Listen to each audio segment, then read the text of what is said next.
नमस्कार, मैं हूं आपके साथ मयंक। आज 26 तारीख है और जो खबरें आ रही हैं, मैं देखिए सीधा पॉइंट पे आना चाहता हूं। जो खबरें आ रही हैं ईरान से, देखिए इस वक्त जो सबसे बड़ी खबर आ रही है, अमेरिका ने एक बार फिर ईरान पर हमले शुरू कर दिए हैं। जो खबरें हैं उसके मुताबिक हॉर्मूज के आसपास 5 अलग अलग द्वीपों पर अमेरिका की तरफ से मिसाइलें दागी गई हैं और हमले किए गए हैं। ये हमले हॉर्मूज के आसपास के उन द्वीपों पर हुए हैं जहां पर ईरान के मिसाइल लॉन्चर्स हैं, मिसाइल सिटी हैं और इन स्थानों पर जहां जहां पे वेपन्स रखे हुए हैं उन स्थानों को निशाना बनाया गया है और करीब 5 जगहों पर यह हमले की खबरें आ रही हैं। सबसे बड़ा हमला जो है वो लारक द्वीप पर हुआ है जहां पर कई लोगों की मौत की खबर है। इसके अलावा बंदर अब्बास में बड़े धमाके सुने गए हैं, वहां पे भी कई लोगों की मौत की खबरें आ रही हैं। अमेरिका ने अपने वॉर प्लेन से मिसाइल से ये हमले किए हैं और जो हमले हुए हैं बताया जा रहा है उसमें मिसाइल साइट्स जो हैं ईरान की उनको निशाना बनाया गया है। जो फाइटर बोट्स हैं, छोटी बोट्स हैं, उनको निशाना बनाया गया है और ये हमले दक्षिणी ईरान पर किए गए हैं। देखिए ईरान की तरफ से अब इसका क्या जवाब दिया जाता है, ईरान कैसे पलटवार करेगा, इसके लिए थोड़ा इंतजार करना होगा। लेकिन जो खबरें आ रही हैं, अब पूरे हॉर्मूज में हालात बेहद तनावपूर्ण हो गए हैं और इसे एक बड़ी जंग की शुरुआत माना जा रहा है। देखिए, मैंने आपको दावा किया था, मैंने आपको ये बात कही थी कि हज के बीच में ही अमेरिका हमला कर देगा और पूरी तरह से मेरी खबर एक बार फिर सच साबित हुई और हज के बीच में अमेरिका की सेना ने ईरान पर हमला किया है। देखिए, इसे अमेरिका की तरफ से, डोनाल्ड ट्रंप की तरफ से बहुत बड़ा धोखा माना जा रहा है।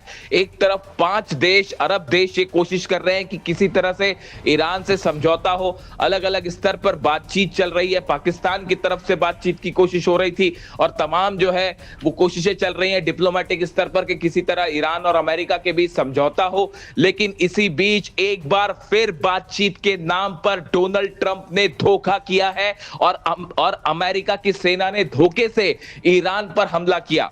देखिए, जो सेंटकॉम के प्रवक्ता है टिम हॉकिंस, उनकी तरफ से बयान आया है कि अमेरिका ने अपनी आत्मरक्षा पर यह हमले किए हैं और ईरान की सेना, ईरान की मिसाइल्स, ईरान की बोट से अपने सैनिकों को बचाने के लिए हमने ये हमले किए हैं। ऐसा बयान सेंटकॉम की तरफ से आया है।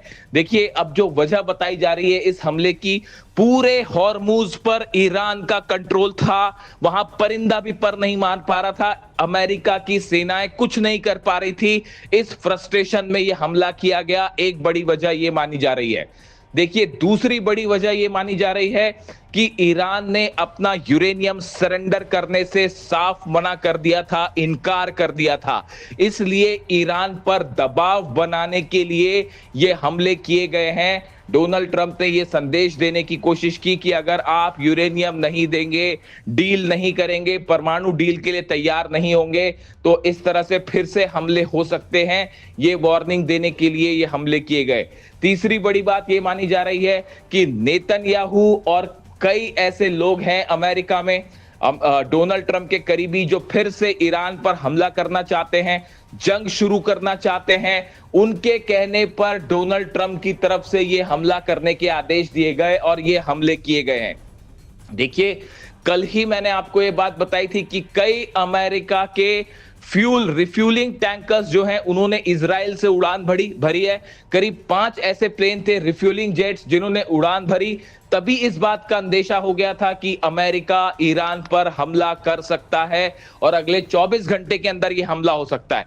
देखिए, मैंने आपको बिल्कुल सटीक ये बात कही थी, आप वीडियो उठा के देख सकते हैं 2 दिन पुराना, कि हज के बीच में हमला होगा। देखिए, एकमात्र चैनल है हमारा, एकमात्र न्यूज पोर्टल है हमारा जिसने हमने ये जानकारी दी आपको। मैंने आपको ये जानकारी दी थी, डंके की चोट पे हमने दावा किया था कि हज के बीच हमला होगा, बकरीद से पहले, ईद के पहले अमेरिका हमला करेगा और वो खबर पूरी तरह से साफ हुई। पूरी दुनिया में एकमात्र पॉडकास्ट सिस्टम हमारा था जिसमें हमने ये दावे किए कि ईद के पहले हमला होगा और हज के बीच में हमला होगा और वो बात सही साबित हुई। इसकी कई वजह थी। अमेरिका के वॉर प्लेन्स का जो मूवमेंट है वो लगातार ये बता रहा था कि अब बड़े हमले हमले की तैयारी है ईरान के ऊपर। रिफ्यूलिंग जेट्स का उड़ना, अमेरिका के F-35 जेट्स की वॉर ड्रिल करना, अब्राहम लिंकन से वॉर ड्रिल शुरू होना, ये सब बता रहे थे कि ये हमले होंगे। जो खबरें अब आ रही हैं उसके मुताबिक लारक द्वीप पर सबसे ज्यादा नुकसान हुआ है।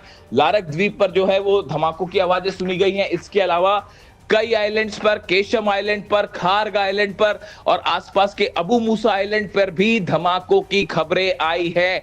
लारक से धमाके की तस्वीरें भी सामने आनी शुरू हो गई है। इस हमले के बाद ईरान बेहद गुस्से में है। मैंने आपको जानकारी दी थी, देखिए ईरान की तरफ से बड़ी संख्या में खैबर मिसाइल्स तैयार कर दी गई हैं, लॉन्च पैड्स पर मिसाइल्स तैयार हैं। ऐसे में क्या ईरान की तरफ से बड़ा हमला हो सकता है और यह मामला एक बार फिर भयंकर जंग की ओर आगे बढ़ सकता है। फिलहाल हालात यही कहते दिखाई दे रहे हैं। इजराइल से खबरें हैं, इजराइल के बेन गुरियन एयरपोर्ट पर फाइटर जेट्स टेक ऑफ के लिए तैयार खड़े हैं और किसी भी पल वहां से इजराइल की तरफ से भी हमले हो सकते हैं। फिलहाल अमेरिका शायद ये प्रतिक्रिया देखना चाहता है कि ईरान कैसे जवाब देगा। देखिए ये हमला ऐसे समय पर किया गया है जब ईरान का एक डेलीगेशन कतर में बातचीत को मौजूद है। देखिए इसीलिए मैं आपको बार बार कहता हूं कि अमेरिका धोखा करेगा, ट्रंप धोखा देंगे, विश्वास नहीं किया जा सकता। और एक बार फिर यह बात साबित हो गई। कई लोगों ने यह दावे किए थे कि ईरान और अमेरिका में डील हो जाएगी, ईरान अमेरिका में किसी तरह का समझौता होने वाला है। मैंने हर बार यह बात कही कि अली खामेनी साहब ही इस बात को हमेशा कहते रहे कि ईरान को कभी अमेरिका पर विश्वास नहीं करना चाहिए और एक बार फिर यह बात पूरी तरह से सच साबित होती दिखाई दे रही है। एक बार फिर अमेरिका ने डील के नाम पर धोखा किया है और बड़ी बड़ी बड़ी स्ट्राइक लॉन्च की है ईरान के ऊपर। अब ईरान की देखिए, ईरान की जनता लगातार ये मांग कर रही है कि जंग ही आखिरी रास्ता है और किसी तरह से अमेरिका के सामने झुकना नहीं है। जो हालात है, कल देखिए IRGC के चीफ अहमद वाहिदी साहब की तरफ से वार्निंग आई थी। कल तमाम बड़े अधिकारियों ने वार्निंग दी थी अमेरिका को कि अगर किसी भी तरह का हमला होता है तो उसका करारा जवाब दिया जाएगा। अहमद वाहिदी साहब की तरफ से चेतावनी आने का मतलब है ईरान के पास ये इनपुट पहुंच चुका था कि अमेरिका किसी भी क्षण हमला कर सकता है और बिल्कुल वैसा ही हुआ। ईरान की जो खुफिया इंफॉर्मेशन थी वो सही साबित हुई और अमेरिका ने बातचीत के दौरान, बातचीत के बीच एक बार फिर हमला किया है। देखिए लारक द्वीप से जो खबरें हैं, यहां पर कई लोगों की मौत हुई है, जिनमें कई लोगों की अब पहचान भी हो गई है। लगातार उन्हें अस्पताल पहुंचाया जा रहा है। बंदर अब्बास में धमाके की खबरें हैं। ये वो सब जगहों पर निशाना बनाने की कोशिश की गई है जहां पर ईरान के मिसाइल साइट्स हैं, मिसाइल लॉन्चर्स हैं, जहां मिसाइल्स रखी हुई हैं। देखिए इस समय अमेरिका के सामने सबसे बड़ा खतरा है ईरान की मिसाइल्स। और जो खबरें हैं उसके मुताबिक ईरान ने 500 के आसपास अपनी खैबर शेकन मिसाइल्स जो हैं वो तैनात कर रखी हैं, जिससे अमेरिका के कई बेसेस को निशाना बनाया जा सकता है।